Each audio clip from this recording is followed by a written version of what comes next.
Hi everyone. Okay, so this is my 6-week postpartum check-in. This week marks my 6th week since a little man was born.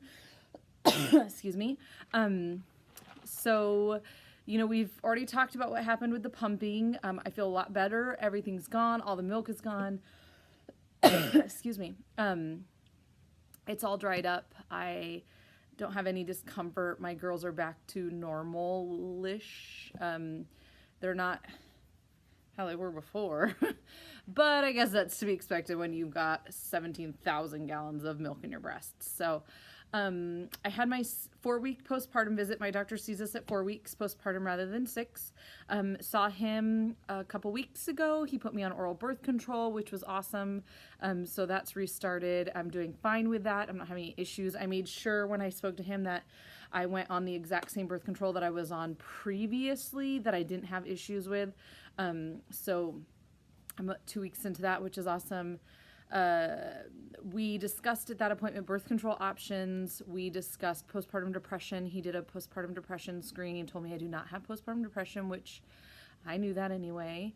I did, however, express to him some concern I was having with some feelings I was having about everything. I don't know how to put this into words, and I don't know how to, excuse me. I don't know how to word it without sounding dramatic, so I'm just gonna put it out there. So I expressed to him at that time that while I don't have any postpartum depression, and I knew I didn't have any postpartum depression, I don't have any feelings of sadness, I'm not crying all the time, I'm not experiencing insomnia or sleeping too much, I don't have any sad feelings about not having a baby at home. The polar opposite, really. It's been amazing not having a baby to take care of. However, I do have feelings that, and I told him at this point, because at that point it was still going to be another 3 or 4 weeks before my parents left with baby man. I told him I was concerned at that point how I was going to feel when they leave back to China. And I told him that because when I started thinking about it in the couple of weeks before my appointment, like maybe the 2 weeks beforehand, it dawned on me that really when they leave is not that far away. I mean, it's not that far away. And the thought of them getting on a plane and leaving kind of just, I can't really put it into words, but it made me feel sad inside. And it wasn't because it's not because I feel like I'm going to miss baby. I'm not. I don't miss baby. He's just a cute kid that I know. And I don't know. I can't put into words why I feel like that. And he asked me, he said, well, how often are you seeing the baby? And I said, it's not the baby. I haven't seen him since delivery, not in person, not since I left the hospital. I get pictures of him every once in a while. And it's not that I'm going to miss the baby. It's something about knowing that this family is going to be on the other side of the world that is just really hard for me to process.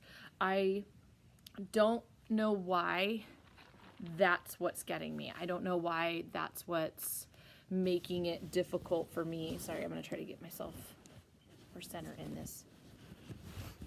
Making it difficult for me to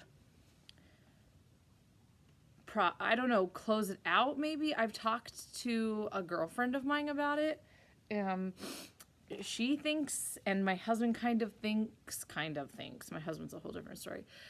Maybe it's just because it's over. Like, it's really over now. And that's the part I don't like about it. My husband is concerned that I legitimately have postpartum depression over this single topic. Which is why I didn't talk to him about it, because I knew he would kind of jump off the deep end on that feeling. He's been kind of waiting for me to have that emotional breakdown, I guess, since delivery. I haven't had it. I had a little trouble with the Rose Bowl parade. I think I mentioned that before. That made me slightly more emotional than I anticipated. I love marching bands, and there was marching bands, and there was all these kids, and they'd come from like Panama, and they worked so hard to get to this parade, and just the thought of those kids working so hard and being so excited about getting to march in the Rose Bowl parade with their marching band. Oh my God, it was too much. And I was like full on like bawling for these kids. But that was like 3 days postpartum. That was what the Rose Parade's like on the 1st, right? So that was 5 days postpartum. So I get a pass on that one. But I mean, bye-bye day is coming, you know, they're leaving, you know, the day they board is leaving here or is coming real quick. And for some reason, the thought of them just not being in America makes me a little teary-eyed. They sent me a picture last week of baby with his passport, and it was instantaneous. I couldn't control it. That means they're going, like they're leaving, and they're gonna be gone, and they're gonna be back in China. Look, I'm gonna start again. And I don't know what it is about them going to China that's just too much. Like that's what's getting me. And I told my husband, I said, I can't explain it other than it's like if your best friend moved to China. And they're not my best friends. I mean, it's not like we are super, super close, or I have some, you know, huge, amazing friendship with this family. But, you know, I've given the last year of my life to this family. I'm invested in this whole thing for 3 years, really. I mean, the end goal was achieved on December 25th, and that was 3 years of work. And I think it's because, more than anything, that's what's getting me, is that it's 3 years of our lives dedicated to this process, a year of it spent with this family, and they're gone. They're going to be gone. Like, they're going to be gone. And they're not going to be here anymore. And it's not like I'm upset because I can't just go and see them. I don't see them anyway. I legitimately have not laid eyes on them since the day after delivery. I mean, I went in that morning and said hello and told them, you know, we were doing all right and everything looked good, and that we were going to go home the next day. And I haven't seen them since. So I haven't seen them since December 26th. And I mean, that was 6 weeks ago to today, really. Today's Tuesday. So it's been exactly 6 weeks since I've laid eyes on this family. But it's just, I don't know, man. It's just something about them leaving the country, like them going on the other side of the world, is too much for me. So I expressed that concern to my doctor, and he said it's probably just normal because you've been so invested in this. So, I mean, I feel okay otherwise. It's just that one little sticky point right there. I discussed with him also requirements, or his recommendation on if and when I do this again, because naturally that's the first question I was asked, was if I would do this again. I've said it before. I've already told the parents that if they want another one, I will be the first one to help them with that. They just have to let me know. I asked for at least a year. I don't know if they want to wait that long, but I asked my doctor, you know, when does he recommend, you know, how long does he suggest between pregnancies? And he said the recommendation is 6 months minimum. And I said, that's fine and dandy, but what is your recommendation? What do you think? And he said at least a year, which is good because that's really what I wanted, because I have a lot of work to do to get myself back into a healthy state to do it again, if I do it again. So if a year comes and they've already got another surrogate, because I think I mentioned previously they were already talking to the mutual friend of ours about possibly starting another surrogate pregnancy right now, and I haven't had it confirmed nor denied from the parents about what they're going to do. Mom has asked me more than a few times if I have recovered yet. I don't know if it's just a poor translation, like how are you doing, how are you feeling, or if she's legitimately asking if I can do it again already. So I'm not 100%. But the mutual friend is kind of trying to talk them into it as well, as like waiting so that they can have time with their son, and they can enjoy time with their son right now and enjoy that instead of being caught up in all of the surrogacy stuff again. They can go home and just enjoy being with their little boy, and then next year around his first birthday possibly starting again. and transferring again around then. So I don't know. We'll see on that front. Right now, me personally, I am focusing on getting healthy again. I put on approximately 50 pounds from April of last year to now. I was about 170, 175 pounds when I started medications last spring. I put 20 pounds on in the about month before transfer. So, no, not April, I'm sorry. We started medications in March, I believe. And between March and April 10th, which is what our transfer date was, I put on 20 pounds. That was really hard for me. It was very difficult. I managed to maintain only 20 pounds of weight gain until around 15 to 20 weeks. And then obviously I was getting bigger, so the weight started to go up. I topped out at my last doctor's appointment at 230. That was at 38 weeks. I did not weigh myself again after that. I did not even look. When I went to the doctor's office, I have not been 230 pounds in many, many, many years. And I was not pregnant the last time I was 230 pounds. Even still, knowing that there was a reason behind it, it was extremely difficult for me to come to terms with that. I said in like my 20 to 25 week video, I am not comfortable in my skin, and I was not. Excuse me. It was extremely hard for me, that weight gain, even though technically during the pregnancy I gained the recommended amount of weight. That extra 20 pounds of starting out it just pushed me over the top, because if I hadn't had that, then I would have been 210 pounds, which is what I was with all of my keepers. I think my heaviest point in any of my own pregnancies was 210 pounds. So it's really hard for me to come to terms with that. So I am working on fixing that. I've lost 20 pounds since delivery. I am currently 210, actually just weighed myself. But it is a very loose 210. It is not a firm 210. And that's really hard for me. The exercising is very difficult. Running is difficult. I still sound like that overweight golden retriever. And I'm working on getting stronger and healthier. I'm finding that every day it gets a little bit easier, which is how it does. But right now I'm just going to focus on getting healthy. So I've given myself a year to get myself back down to a semi-normal weight. Really, I would like to get back down to 155, 160, which is where I was about 3.5 years ago when I started this process. And then from all the medications and the continuous, I put the weight on and I couldn't get it back off. So I really started out a little bit heavier than I had. And I'm disappointed in myself because I wasn't able to stay active during the pregnancy. It became extremely hard for me to even just walk across a flat surface. That heavy breathing I was doing all the time. I mean, I'd be at work and the girls would know. Like I couldn't walk down the hallway. I'd have to sit down afterwards, especially near the end. It was horrific. And it just progressively got worse. And so having that just at a slow, leisurely trot, then trying to push through it and exercise, I mean, even the smallest amount of exertion exacerbated the problem and made it worse. So I'm very disappointed in myself. I know I shouldn't be, because I did what was best for the pregnancy, but I'm very disappointed in myself because I fully anticipated being able to stay active while pregnant. And it was a big, important part for me. When we matched, when me and the mom met, it was something I made sure that they understood, that I am not going to stop working out just because I'm pregnant. There has to be a reason for it. I'm going to stay active. I'm going to run. I'm going to lift. I'm going to swim. I'm going to do all of these things I need to do to keep myself healthy for this pregnancy.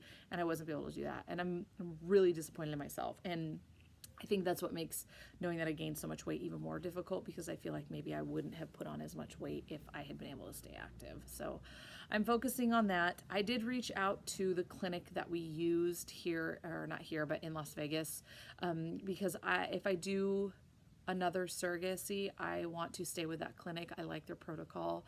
I liked their office. It worked for me, and I liked the people there, so it worked first time. I have a good experience with them, and I really want to stay with them. So I reached out to their third-party coordinator and asked what their clinic requirements were for their gestational carriers, and she gave me, the normals: this many C-sections, this many vaginal deliveries, and their BMI requirement is 35 or like 19 to 35. So I'm happy to say that even without losing the weight, I meet that requirement, but by 2 points. My BMI was like 32. So 3 points.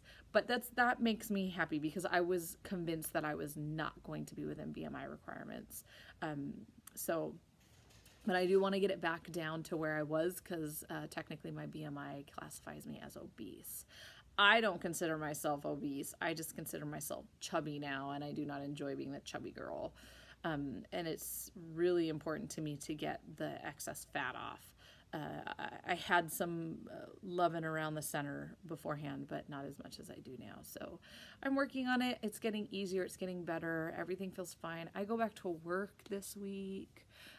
So I will most likely be reliving delivery and all the information I have about baby so far at work, and showing off all of his little pictures because those girls they haven't seen me since delivery day. So, yeah, my parents said that they were going to see me when I come back to work. They actually leave next week. So I think we're at like 9 days out, and they leave. So I think they leave next Thursday. So I'm not sure if they're going to come to work and see me. Although I know my girls at work would just die to see this baby. I just know it. Oh my gosh, because so many of them gave me shots. And so they helped me with so much, and they were so invested in this process. So I know they would just love to see him. But I don't know what they're going to do. So I don't know if I'll even actually see them. I hope to see them. I'd like to give them a goodbye hug and tell them have a safe flight and stay in touch. Mom has assured me, or told me at least, that they are coming back this summer because they need to close on the house that they are buying, and they've started some type of business in relation to the surrogacy field here.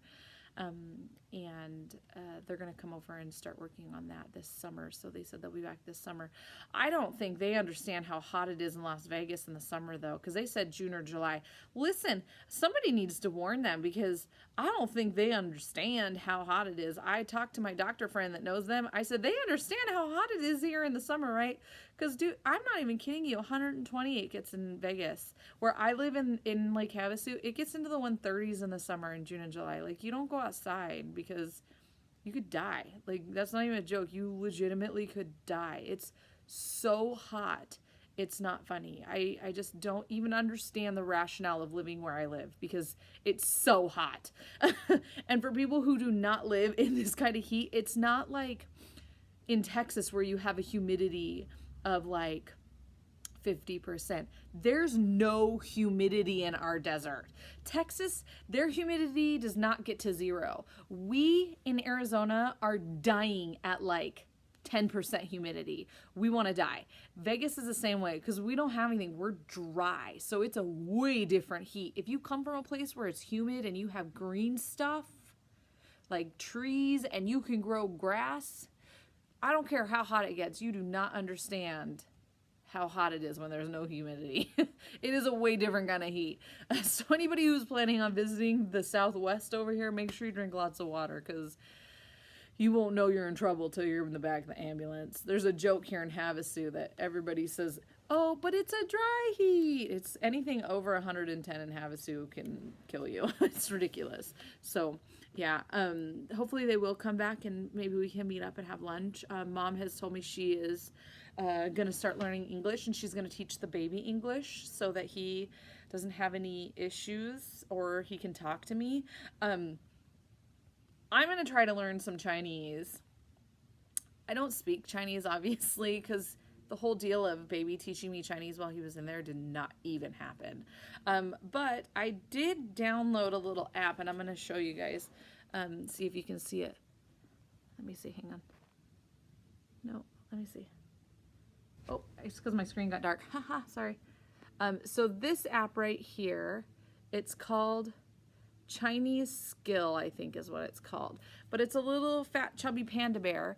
And it teaches you word by word. And it's actually, I really enjoy it. I'm having fun with it. It's set up so it's like you can't move on to the next one until you do this lesson. And then it gives you a sentence in Chinese and the Chinese, like American version of Chinese, and then you can touch it. 我是男人. woshinayen, which means I am a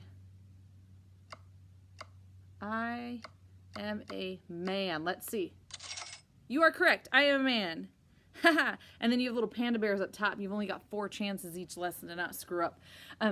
Woshinayen means I am a man. I am not a man, but that's what it means. And it's good. I keep going through that lesson because I keep getting the words mixed up, but I'm going to try. I'm going to give it a go. They have once again invited us to come visit them in China, and I think we are accepting. My daughter graduates from high school next year in 2019, and she really, really wants to go to China. So, excuse me, I think that we are going to do that.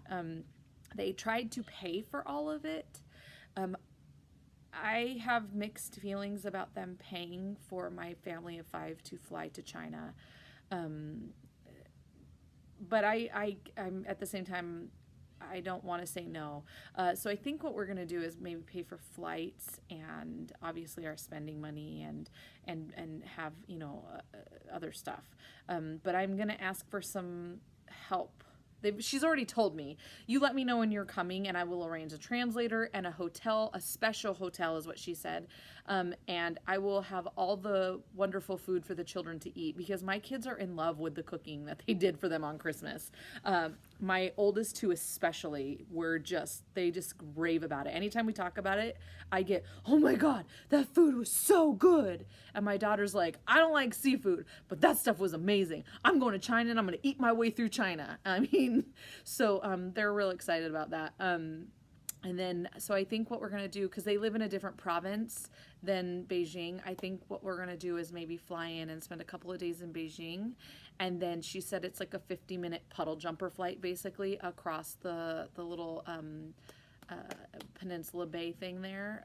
It's called a sea, so I don't know how big it is. It could be really big. But she said it's a 50-minute flight to where she lives at, which is a little bit more close to North Korea, and spend a couple of days with their family. And I mean, hopefully, fingers crossed, we will be at a point then where I'll already be pregnant with their second. So that would be even more exciting. So I don't know. We'll see. We'll see. We'll see how it goes and see what it does. We're going to start working on passports first because we have to have passports and visas to get into China. So that's our first thing. And then we're going to move it step by step. We've got a year and a half to get it planned out and figured out. So that's what we're going to do. Other than that, everything's good. Everybody's happy. I'm back, like I said, going back to work. And we're just going to resume normal daily activities while I try to lose some weight. So I don't know if I mentioned it last video, but I'm going to try from here on out, instead of pregnancy related videos, I'm going to try to do a little bit more education, because there's so much I didn't know when I started this process, you guys. I mean, none of us do. It's so hard to find information, it seems like. It seems more easy now. I mean, when I started this 3 years ago, there was hardly nothing. There was like one Facebook group, and they were mean. And so any question you were attacked with, I mean, the group's still out there, but I'm just banned from it. But it's becoming, it seems like a bigger thing now, surrogacy is. And there's a lot of misinformation floating out there. And there's a lot of shady things that I feel like are happening. And a lot of the surrogates who've been in this longer than I have are seeing a lot of changes that they don't like. And I've seen changes that I don't like. So I'm going to try to touch on some more information like that, on things that, how do you become a surrogate? What are the requirements? What can you expect out of it? Going through legal and what you need to be doing and medications and how to follow, give injections and things like that. So, things like that. And I may have, others come in and do some topics here and there. The updates absolutely will not be as regular. They're going to slow down a lot and give me time to make sure that I cover all my bases. So, yeah, it's been fun. But, I mean, this is the end of surrogacy number 1. I'm glad I did it. I learned a lot. I enjoyed it. Yeah, it was pretty amazing. It was pretty awesome. So, until next time, guys, thank you for watching, and it's been cool.